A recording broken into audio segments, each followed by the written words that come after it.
I am so excited for this episode today. I actually think I started thinking about this interview about 3 years ago.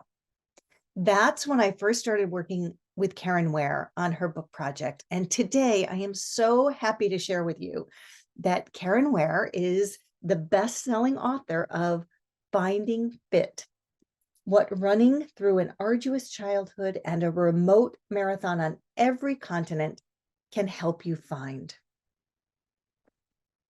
Caren and I started working on this book about, I think, 3 years ago. And she started by telling me her story that she had run a marathon on every continent. So just think about that for a moment. That means she ran here in North America, she ran in South America, she ran in Australia, Japan. She also ran in Africa and Antarctica and in the Himalayas. She has had some extraordinary experiences around the world with her running. But in addition to that, which is remarkable in itself, she is also a USA track and field champion, masters champion. And she runs the Heptathlon and several other events for USA track and field. So she has that as well. And she also has her own business, helping create events and running events in different parts of the country. Her story is extraordinary. I've been working with her for several years on it, and I can tell you, I have enjoyed every single moment. And I mean that sincerely, even though I had helped her craft it and edit it and develop what we were going to put in it and helped her with, getting it organized and getting it ready. Still, the moment that I had the chance to read it cover to cover, I couldn't put it down. It's a story of overcoming adversity. It's a story of becoming the person that you always wanted to be. It's the story about setting goals and doing what it takes to achieve them. It's a story about dreaming of things that don't seem possible, and yet they do come true. And it's the story about caring. It's the story about how all of us here in the world are here to help and support each other.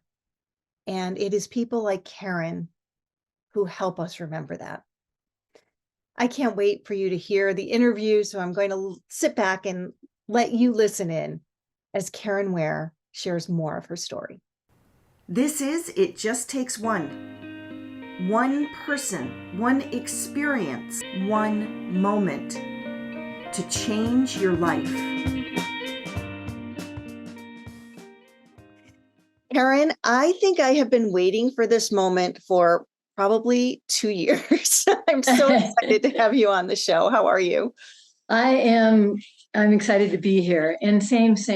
In lots of ways, I'm excited to have met you all those years ago in the process of writing this book, because I've been writing the stories of my life in my heart, in my head, with my mom's talent and her voice, and how to collaborate all these life stories in this life journey is daunting for someone that doesn't even know. So you're amazing. Thank you. Well, it's been a wonderful collaboration, the two of us. We've been working on your book for a couple of years, and I am literally holding it in my hand. I think you have a copy there that you're holding in your hand as well. We've gotten to the finish line, which is phenomenal, absolutely phenomenal. I can't wait to dive in, not just to the book, but to your story, because I'm looking forward to letting people learn a little bit more about you and this amazing life that you're leading. And finding your fit. Let's start right there, actually. Finding Fit.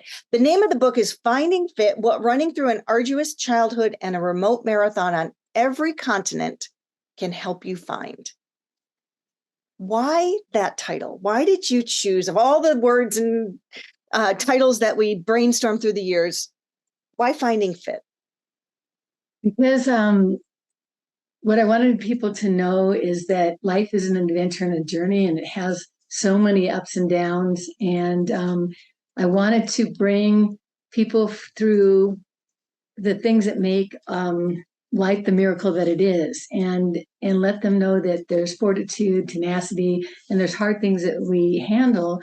But if we can choose and pick healthy things to pull us through, that we can get through life. And so it's not so much that there's a formula out there. It actually is a finding. And I think I told you that finding kind of has that feeling of discovery and of like looking for Easter eggs. And there's a joy even in the hardships of time. So that's why I called it Finding Fit, because in going after fitness, I was finding so many other things that were so much more valuable than just a fit body. And we're going to get into some of those as we get into the book. Do you mind if I read just a little bit of what you wrote about what finding fit means to you? That'd be awesome. This is literally on page 2 of the book. So you start off kind of helping the reader understand what this journey is going to be. And you say, as you just said, finding fit is the act of discovering a conclusion reached as the result of inquiry, investigation, and trial. It also alludes to a sense of surprise, like the joy in discovering hidden Easter eggs. Even the hard stuff in life is worth discovering, because finding it means it is no longer lost, buried in a lack of understanding that muddies life. Lost means unable to find one's way, not knowing one's whereabouts. You will find me lost in many ways in this book, but you will also discover that I find a path that goes somewhere. It comes from within. We can rescue our own lives. Finding fit is the meaning of sculpting new narratives that provide a sense of coherence around everything sad and wonderful in our lives. Finding means looking and searching and finally reclaiming what once was lost in us. Finding we fit by finding how to be fit is a formula for an energized and rewarding direction. Purposing our lives to be up and running is the healthiest way to live. Not down, but up. Not lost, but found. Not broken, but running. Working properly and in shape, putting all those puzzle pieces together to know you fit perfectly. This is when we are at our healthiest best, and the journey is quite worth it. Finding fit is that kind of journey. It says it all. Thank you. I've been told that I'm a woman that can say 10,000 words, but I can write, 100 or 1,000 and really put it into a story form. And so what I hope in this book is that, people will resonate with each chapter, each story, because they're a life situation in among itself.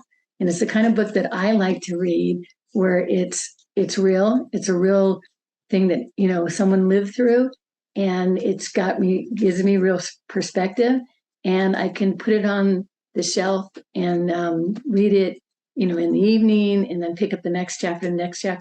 And I wrote it in a way that I love to read books. Yeah, it really is. It covers so many different arenas. And let's start at the surface level, and then we're going to dive deeper into where this book goes. Because on the surface, when you're looking at it and you're hearing Finding Fit and you're seeing a runner, this book is about running. There is this running component. You are a USA National Masters champion runner and got your gear on as well. And you've run a marathon on 7 continents, which I want to hear more about too, and we want to share with the readers. But tell us about running. When did you even begin running? And how has running become such an important component in your life? And the reason I think I took so many of those first chapters through childhood is because that's where we, gear into who we are and why we are, and all those components to us. And they had an announcement at school that there was going to be a jog-a-thon. And the PTA committee of parents were all excited, and they're on a stage, and they were holding up this big, super duper oversized sugar daddy. And they said, whatever student here at the school runs the most laps will win the sugar daddy prize.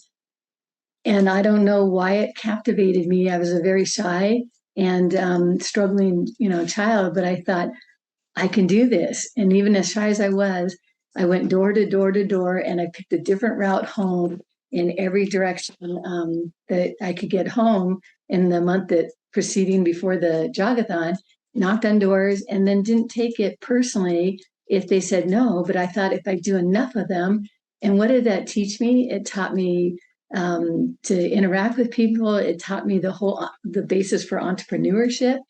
And then on jog-a-thon day, I was geared and for it. And when we started running those laps, and I just knew we were going to run a lot of laps, my head comprehended that we were going to just run as many laps as we possibly run. So when the bell rang and the whole school went back inside, I still was running laps.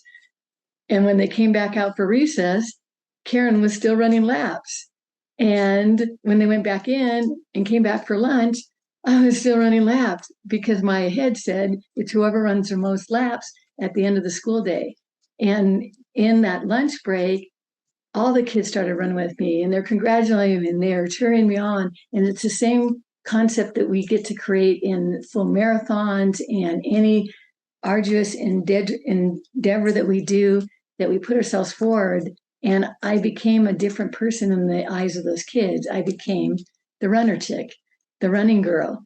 Okay, Caren can run.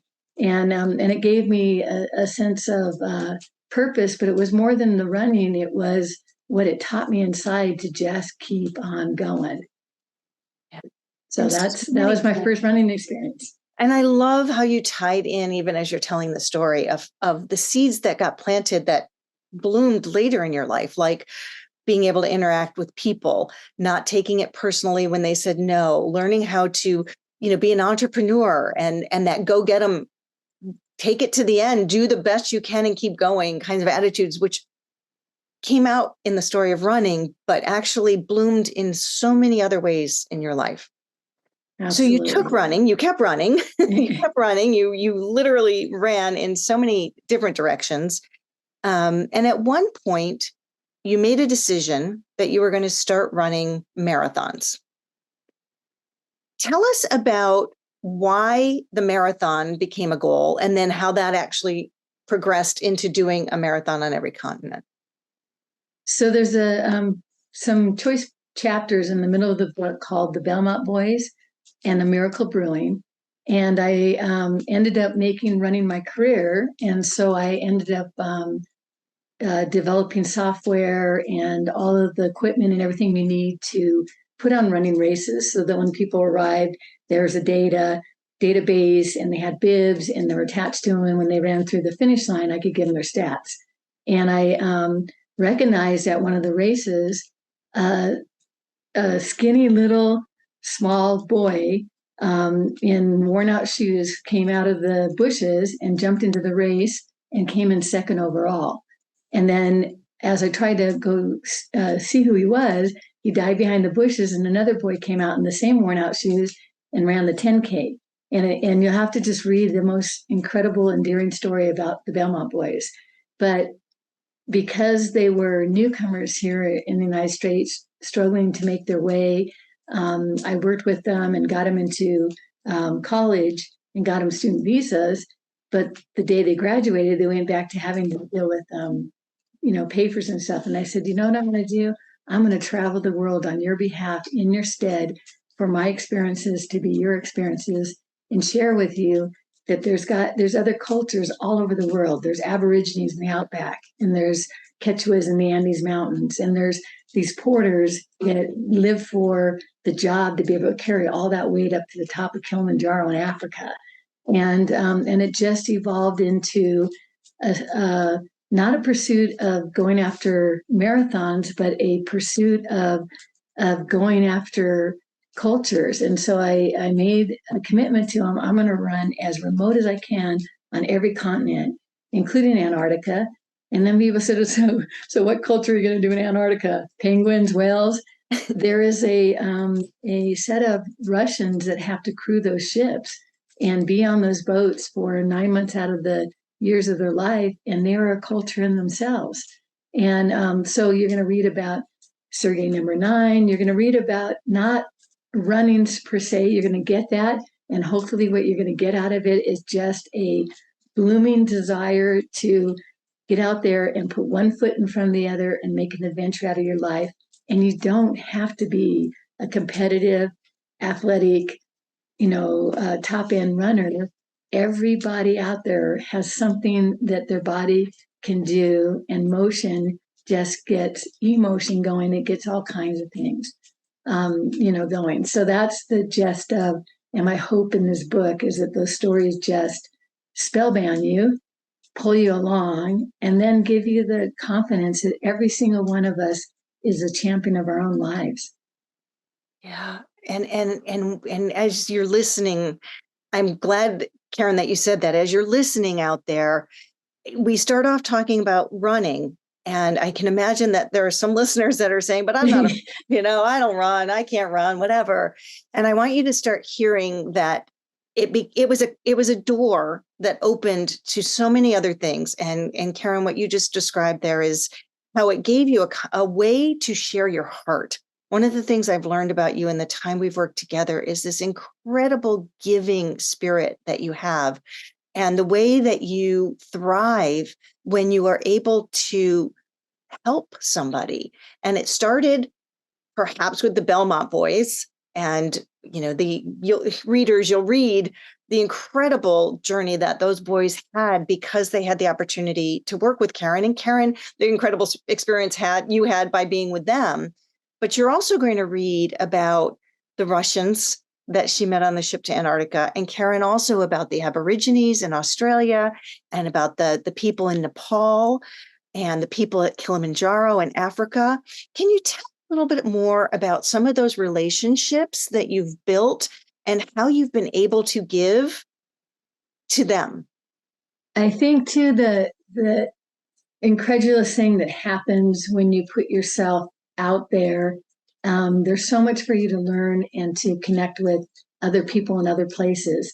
And in all this running around, you'll hear that I ran in Japan to be my Asian continent marathon. And there's a reason why that didn't count. You're going to have to go see why it didn't count. And I started researching on the computer, how am I going to rectify that Asian marathon didn't count? And way tucked away, way up as high as Everest Base Camp is, was a little email that says Everest Marathon. I go, you got to be kidding me. When I was that little girl running all those laps, I also, my mom got a door-to-door salesman and bought encyclopedias back then in the day. And we'd get like one a month. And so every month I would just read through, somewhat the pictures, but I'd read through it. And I was in the H's, and there's the Himalayas and the Nepalese. And I go, there's a whole culture that's just connected by trekking on trails, not by automobiles, not by, I've got to know who these people are. And so this all brought that all together to be able to fulfill that, getting to meet him. And how much better can you know the people that you're traveling with, to compete with, in a marathon. It doesn't really matter what time you finish in that marathon. It matters that you got to finish and that you went across that terrain. But it's more about the people that you get to meet along the way. And so I left knowing that I had researched the culture, and I put their currency in the pockets of my backpack in 5s and 10s and 20s, and not to shower things to them, but just give them, a little help and hope for that day. A yak herder, a young mom with the infant child, elderly, that don't have retirement base like we have, and never said a word about it, but the word spread by word of mouth through that whole valley. And so I got to meet people on a personal way, and that's part of the great journey. You're going to see that there's things that happen in my life, and there's things that happen in a lot of people's life, losses you never expected, calm tsunamis. It doesn't have to be a physical tsunami. It can be an emotional, a financial. It's going to be something. If we live life, there's going to be those in our lives. And what I hope this book lets people travel through is what we do with them and where we take them. And we are our best resource to pull our own selves up by our own bootstraps. And in all honesty, sometimes we are the only resource to do that. So my hope and help in this book is to empower us and inspire us to pull ourselves up by our bootstraps, when life knocks us down, to find ways to put one foot in front of the other and add things in that make our life fulfilling and enhancing, but also in that process to develop this biggest muscle in our body that I have found and that I hope you find in Reading Finding Fit is our heart. And if we add in that ability to open up our eyes and reach down and pull somebody up that is knocked down in life by their bootstraps, what a better life we live, what a better earth we have, what a better people we are, that kind of story. Help and hope. And it doesn't have to be anything major. It's one step, one person at a time. Yeah, so beautiful. And listeners, you'll read so many stories of these encounters that you have, Caren, with people in different cultures, and more than one way that you help them, and that contribution. And I think it is inspiring for all of us to think about, what can we do? What can we do in our community? What can we do in our family? What can we do in our day-to-day that makes a difference? And like you said, one small thing for one person is all it takes, and keep putting it in front of the other. You also alluded to the next layer, which I want to get to, which is the book is actually laid out. The front of the book is, for the most part, your personal story. And then there's a moment where it starts to shift, and then you start to hear about the marathons and the running and how these interactions with the other cultures happen. But you started to talk a little bit about the front part of the book, the deeper story, because running not only became a door open to helping other people and to meeting other people in other cultures and bringing gifts of yourself and your heart to others, but it was also a way to run away from some of the challenges that you had in your childhood. So share a little bit with the readers about the type of arduous childhood that you experienced and how running became a way to handle what you were experiencing. I think I see this also, and that's why I'm so passionate about it. And I offer Caren Ware events, and I put on running races so that there is a sense of, if there's not a sense of community in their family or their home or their town, you can make a sense of community in yourself in sports. And I found that sports has a lot to offer in building personal character. And no matter what you're dealing with, because of experience in sports, I can handle that. I can push myself through that. I can find a way to get myself to the finish line. I can resolve that. So I use sports to be the what do you call it in a sailboat, the catalyst, that I used running to help balance out other parts of my life that were sinking and help pull me up so that we're balanced out in life, and to actually prove to myself that resilience counts, tenacity and fortitude can move you forward even through the hardest times. And I had an incredible mom that also had to live through an incredible life, and I wanted to give her voice in a story. And I think we agreed we're going to seal the end of this book with one line: I am the book my mom never got to write.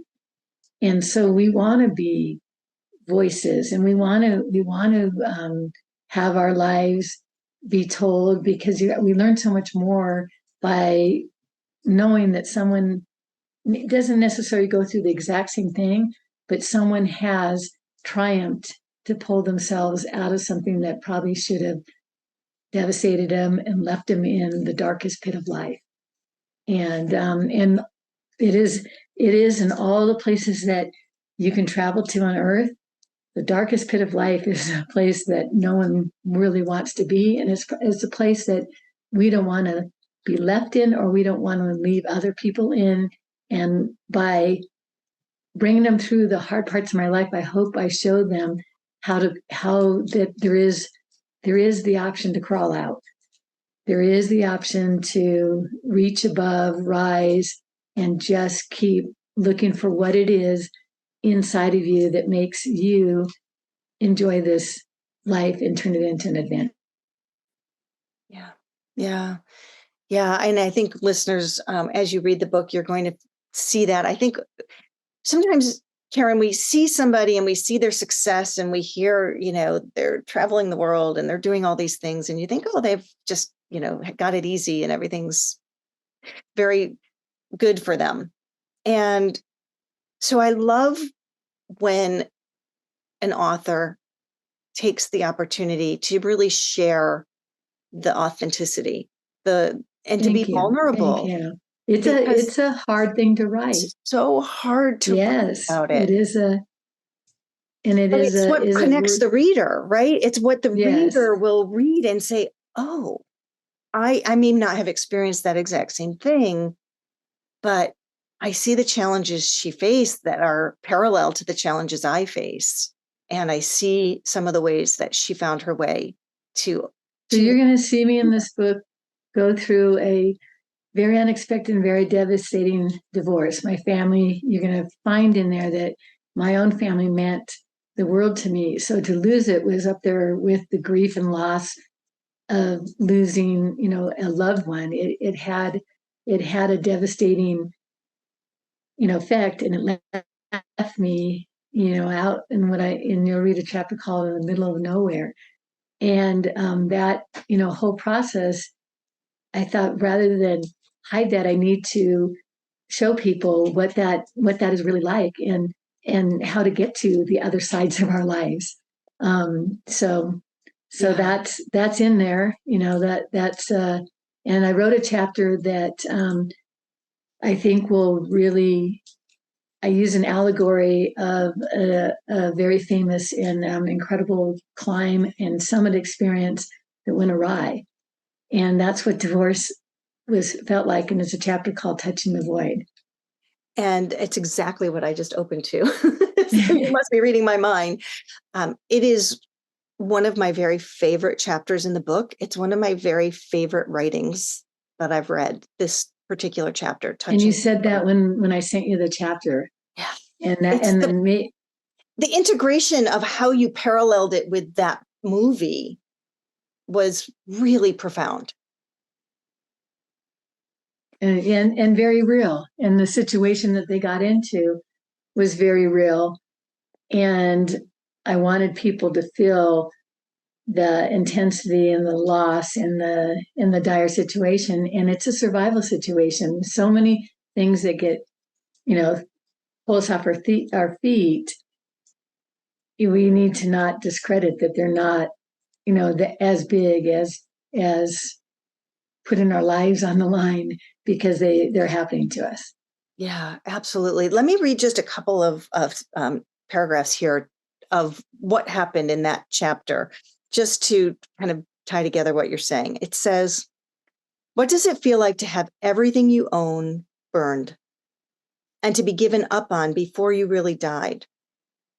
The level for needed forgiveness in this real story is acute. This is also true of divorce. It took years for the climbers to reconcile, and more years, almost a decade, for my divorce to even find tiny finger holds and foot placements of forgiveness.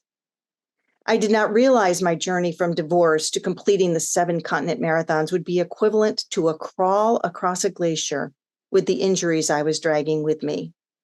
I had already determined that my quest to do remote marathons on each continent with Indigenous people and their stories would be funded not by my established business, but by money I earned the hardworking way, delivering packages for UPS, coaching high school track teams, getting cast as extras in commercials, working at coffee roasters shops. My journey to run those last marathons, compete on all 7 continents, and stand on a world competition podium would require endurance, setbacks, some pain, yet many grand joys. Finding a stream of melting water to quench a much-needed thirst, or finding a stick to help walk and prop up a broken leg would be required of me. It is about overcoming and using the only things you have, mainly yourself. Wow. Hey, that was well said. Better like the same words. Who wrote that? I wrote that. I'm so grateful that it is in print and that story is just out there. It's not someone told me this is not a book. This is not something that I'm selling in, a how to, get fit. This is a story of just life living. Yeah, absolutely right. You mentioned your mom, and I'd like to just share a little bit more about her because she was such an important person in your life, and she had some incredible gifts. And in many ways, she wasn't able to fully reach her potential. And yet her spirit lives on in you without a doubt. So tell us a little bit more about your mom. And then I'd love to share the story of the moment that boats sink. Thank you. Thank you. You're going to find that, your childhood is very much made up of the players in your life, your siblings, your parents, and how they choose to operate and live their lives. And my mom came from a very neglected and rejected background, and she was actually born of a teenage mother that had a one night stand on an Indian reservation, hitchhiking across the nation to California, and came up pregnant. So the marks against my mom were she was a half breed, Native Indian. She was left in back then they didn't have what do you call foster care or whatever, but she was left in a child care home where a woman would take $5 a day, and she had it sounds like she had about 30 children in this house that she was just housing. And here's my little toddler mom, and two ladies from a Baptist church would see her looking out the fence. When she got old enough, she figured out how to unlatch it, and she would walk the sidewalk on the happy day that everyone was going down the sidewalk towards this building, and it was a Baptist church. And that Baptist church actually raised my mom. Those two senior citizen ladies, we have no idea who they are, but I think what they did is gave her the gift of love and help and hope, and they taught her to read. And so my mom had this incredible professional ability to see in the eyes and hearts of people. She was a professional photographer, and she was a gifted writer also. So she in very little and subtle ways, you'll see through the book, gave us a gift that money can buy. It didn't matter that my mom was raised poor and only had one pair of shoes and a dress. It didn't matter because, again, our heart is more valuable and the biggest gem that we could carry. And that's the gift that she gave and the message she wanted her children to learn. Yeah. There are so many stories of you that you share in the book of you being able to be with her in moments where she was very challenged. Certainly her relationship with your father was a very challenging one. In many ways, it stifled her ability to write in one circumstance and in other ways to be creative. But there is a moment where you get a phone call and you find out that when you go to pick her up at the hospital that she has cancer. Can you tell a little bit about that day? Yeah, so that's why we named it. What's the name of the chapter when boats sink And foundations crack. when foundations crack? Because we went through so much. We went through so much. Trying to make that be a family that was not workable, and she had to move on and support herself as a single woman. And she let me know that she found a place to rent in LA that was close to a job that she got. And so when I got there, it was a boat in Marina del Rey, and it wasn't any boat; it was a fishing boat, not like a nice yacht or whatever. And she was able to rent it because the owner realized that he had to pay monthly dock fees, and his idea of making money fishing didn't materialize. So he needed someone to help. So she put all her earthly belongings that she would need to work this professional photography job for this company that she was doing, and commuted from Marina Del Rey to downtown LA, where she worked.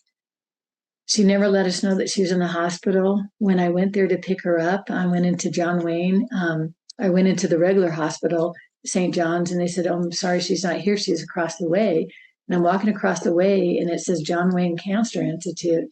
And I went, "Oh man, they must be over full here," because they took her. I thought she was just having a standard hysterectomy. And so when I went to pick her up, the nurse said, "Oh no, your mom has stage 4 cancer." And so that was life shock in itself. It was a big rainy week that she was there, and so I had to drive her back. And so we drive to Marina Del Rey, and I open the gate, and I'm helping her, feeble body, and we're going along, and she stops at this empty slot where all the other boats are all what do you call them, anchored in, and she looks around and she sits down on the side and starts dabbling her feet, and she pats and has me sit down next to her, and I go, "What are we doing?" She goes, "This is my boat." And I go, "Where?" And I see the ropes go down, and we both look over. And the week that she was in the hospital, the boat sank with everything she owned, that was valuable in it. And so you have to read the book and find the response my mom had to that situation in life, and what that taught me, sitting there dangling my feet with my mom reaching over and squeezing my hand, and us looking down at every earthly thing that she owned that was valuable on the bottom of the ocean. And the giggling, and how she Yes. started giggling. And she knew that material things had no value, and that what had value in life were the lines that you write on the lives of other people. And that was the message that she was giving. I'm even going to cry telling you about it. That was the message that she was giving to me. And is that more valuable than anything that could possibly have sunk and got ruined in that salty water on the bottom of that sea? Yes. yes, 100%. You write it here. To this day, I cannot think about that moment on the dock in Marina Del Rey without a glimpse of what is truly rich and valuable. I am so grateful I got to have my life garden watered by my mom. Though the years after my dad divorced her were not wealthy, they were rich in something money could not buy. You know the saying, stop and smell the roses? My mom did. And people were the best roses to her. If they hadn't budded yet, even more reason to stop and notice, befriend them, and watch them grow. One out of one of us die. Eventually, we all will. We sincerely cannot take any of this earth's material things with us. So, are the valuable nuggets of life something intrinsic, something felt or shared, not something owned, not a thing, but an experience? I was learning that to be so. That day on the dock was the start of a struggle for my mom's life. It was a war that stage 4 cancer said she would not win. But she had already won the bigger battle. She knew what was meaningful to her life.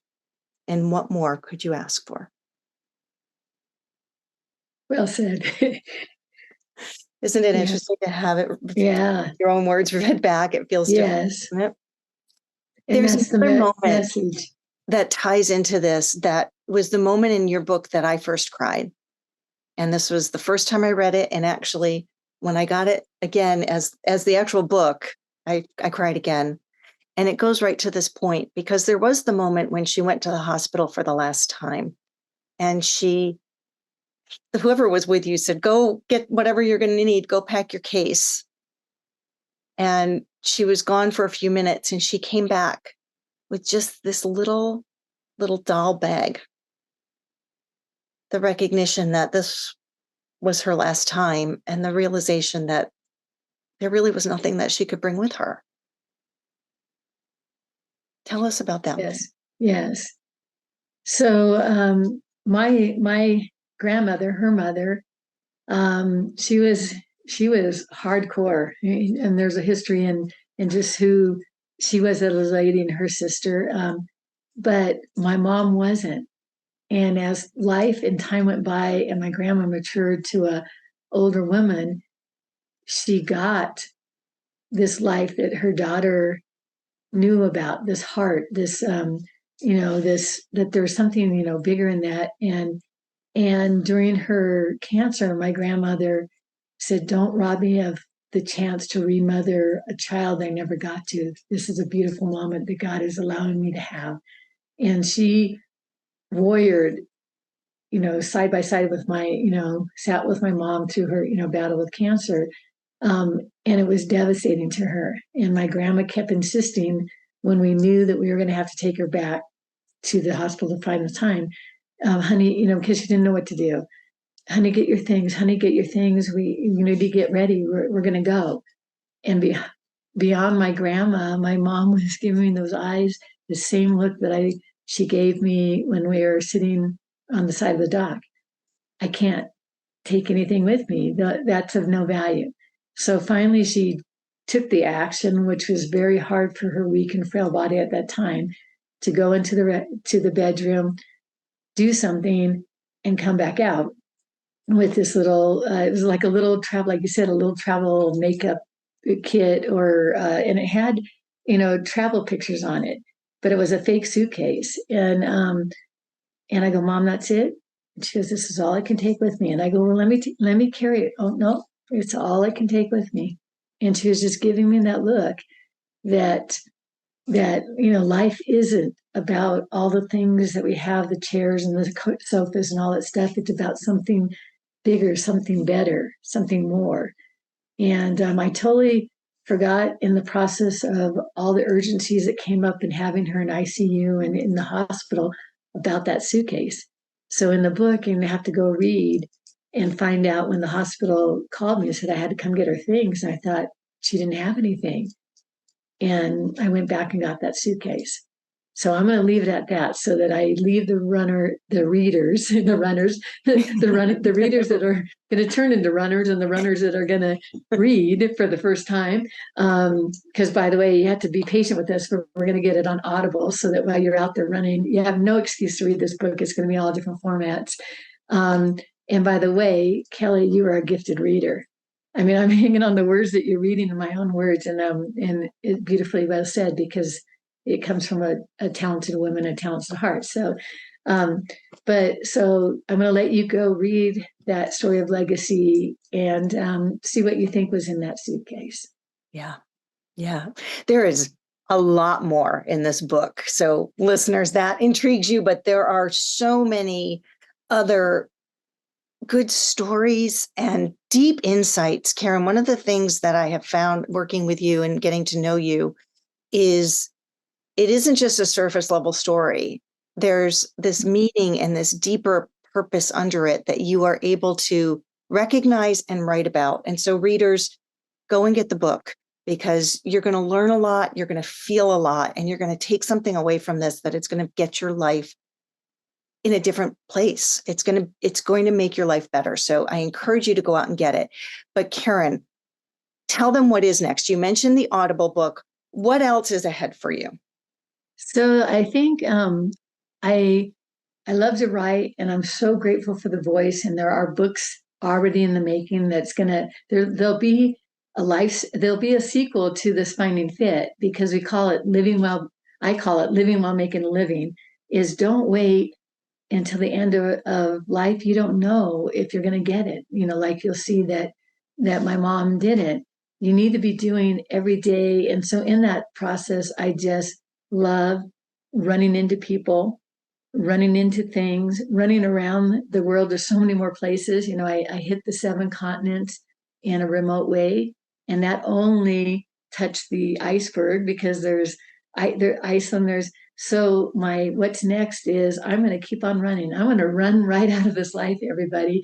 And I'm going to run into, small remote races in different places. There's so many more stories that couldn't fit in this book. And the book is actually, you're going to get it and go, "Well, this is intimidating. It's long." I haven't had anyone yet say, I got tired of the book and I never finished it. I had everyone say I could hardly wait till I finish it. But I also have people saying, I'm digesting it slowly. I don't want the book to end. I feel like I'm reading through a great movie, because a great movie has all the things and emotions and things that we have in life. And that's what I tried to put into the book.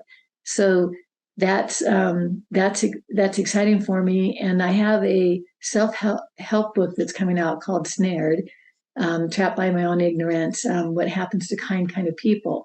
Because there's situations that no matter how much I pump up my life and how much I go and put enhancements in it and I sum it, if I have things that are entangle me or things that need to be learned from and that are things that are pulling life down, I need to take a good hard look at those also. So that's going to be really, really a good thing for me to get that out for an audience that is looking for that kind of material.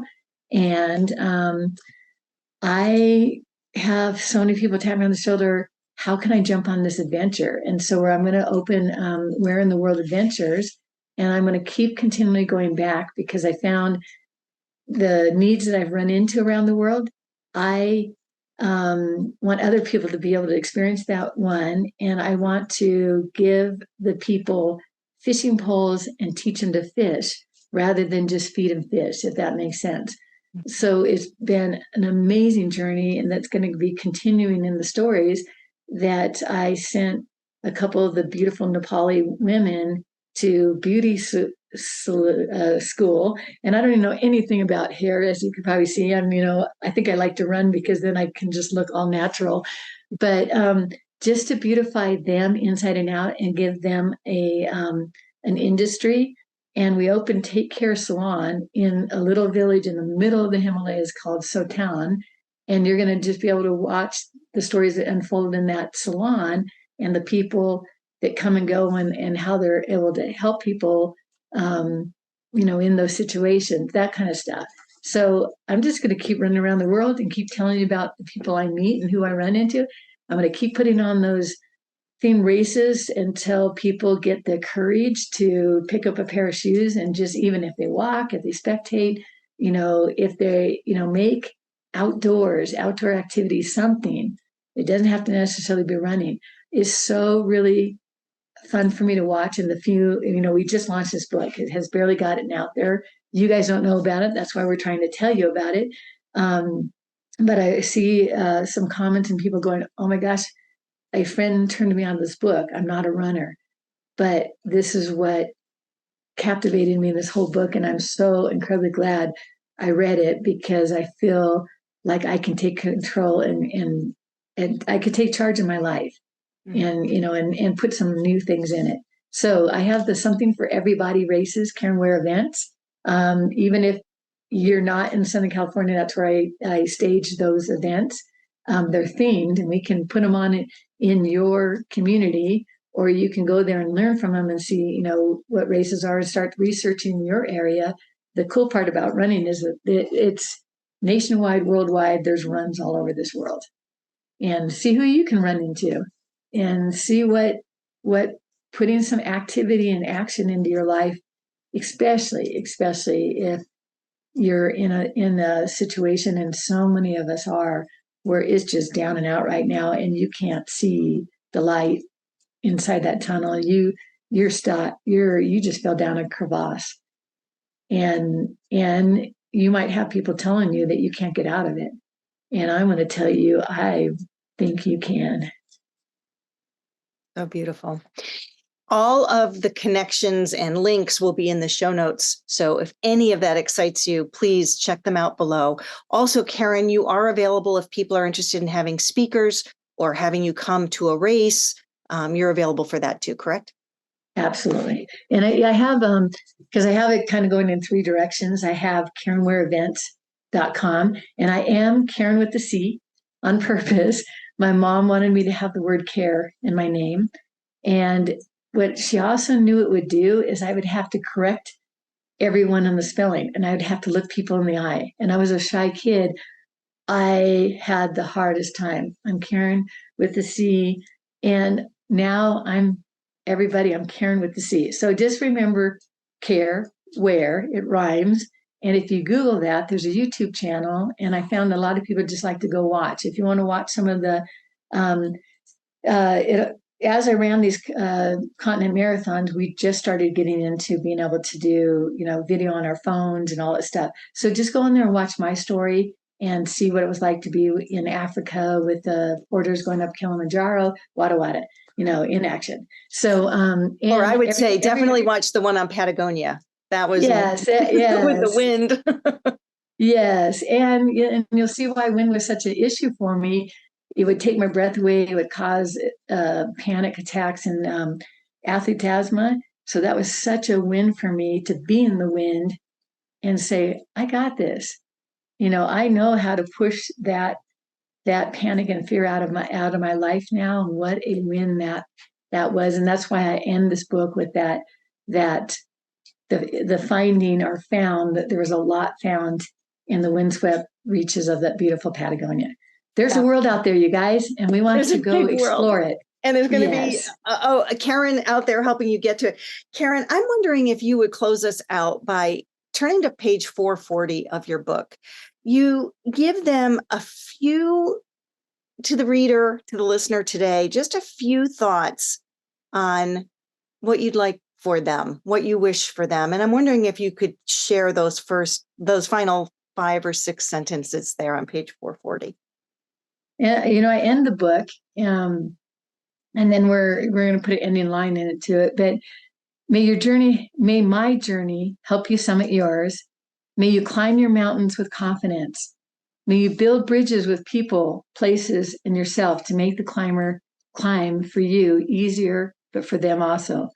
May you share your heart openly with everyone you meet, and may you find you fit perfectly. Love it.